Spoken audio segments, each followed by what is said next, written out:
You guys made it to week 7. Congratulations. And this week is all about the last inflammatory food of the top 6 inflammatory foods that we want to swap out. And that is inflammatory oils, or what I like to say are refined oils. So there's a lot of inflammatory oils that are very obvious, right? Such as hydrogenated oils. We know that those aren't good for us. However, there are some oils that can be a little bit confusing. Someone just in the Facebook group today asked me about canola oil. So canola oil is a high, the way it's processed, you guys, they put, is it petroleum? They put some sort of chemical like petroleum into the oil to process it. And then they say they filter it out, but there's lots of lingering amounts of chemical left in canola oil when they process it. So canola oil is highly genetically modified, and the way they process it is quite toxic for the body.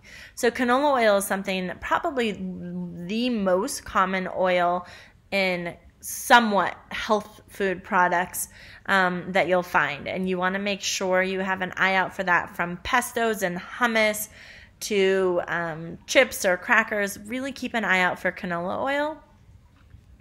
And then there's a few other oils, right, that you want to stay away from, and those are typically seed oils that have been heated, which is the other really common thing you'll find in health food products.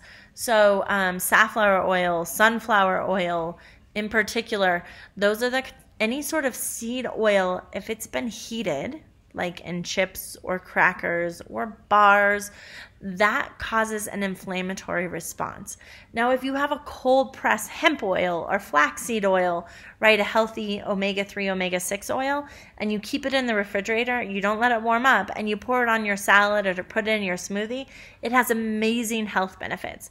But traditionally, safflower, sunflower type oils, those cause an inflammatory response as well. Occasionally, I will get some chips that are like non-GMO that have nothing else in them except for safflower oil, safflower oil, sea salt, and quinoa or something. But I don't get them very often, and if you have an autoimmune response, I really wouldn't recommend them. And what's fun about chips is that there's a lot of new companies. Kettle makes them. There's a bunch of different chips, or 2 or 3, I should say, that are using avocado oil. Avocado oil is one of the best oils to use if you want to heat it up high. So avocado oil does well with hot temperatures.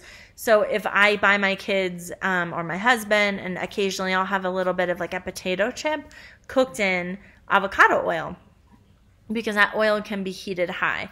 Potatoes are really commonly genetically modified, so you want to look for non-GMO, organic, avocado oil, sea salt, right, instead of iodized salt, these things to look for. But if you're frying anything in a pan, avocado oil is great.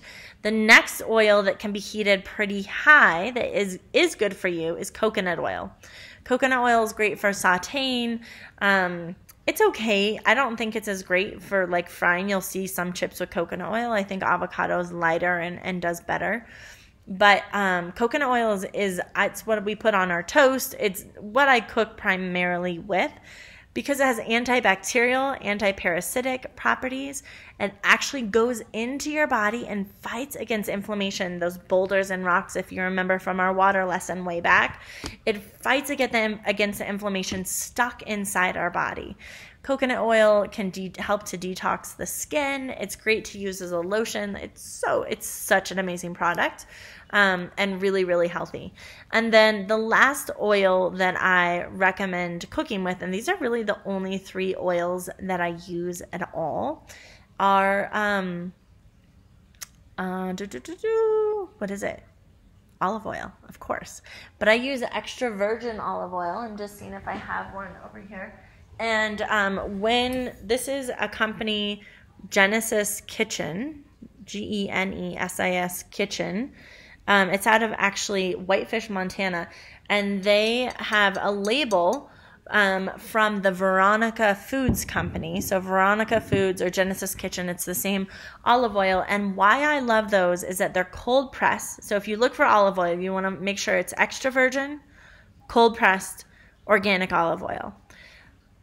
These oils are extra virgin cold pressed, and I think most of the time organic. And the thing about these oils in particular is that they have a very high polyphenol content, which is extra anti-inflammatory.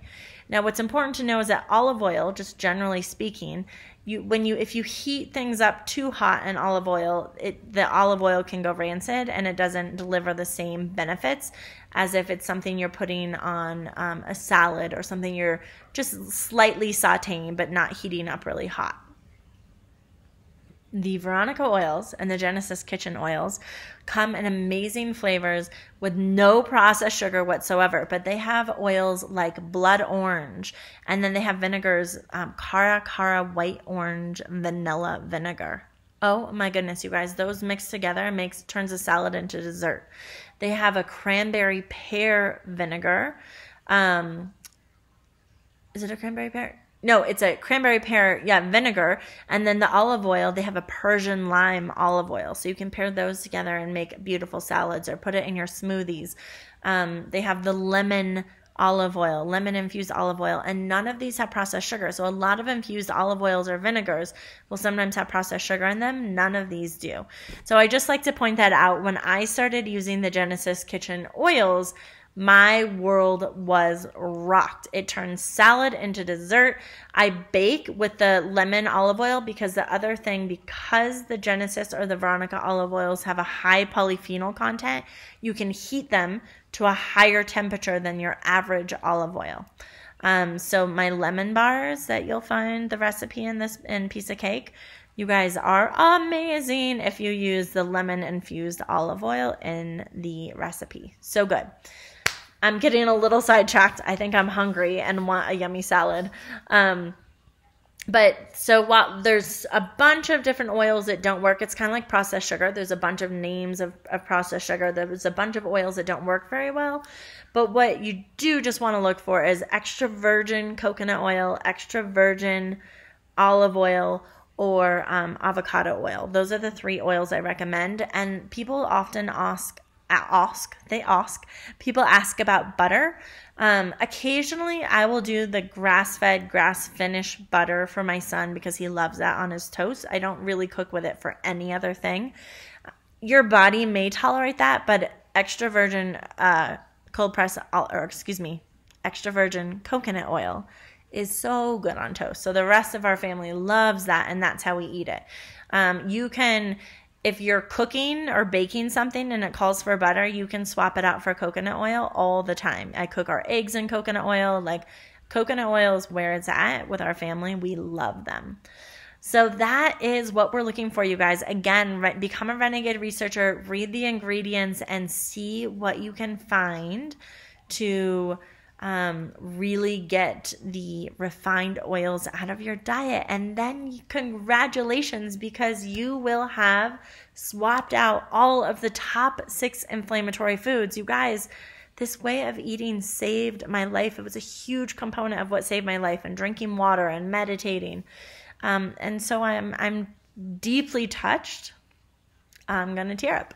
I'm deeply touched. I'm deeply honored that you trust me and that you have taken action, that you've gotten this far, that you're taking action, continually putting one step in front of the other.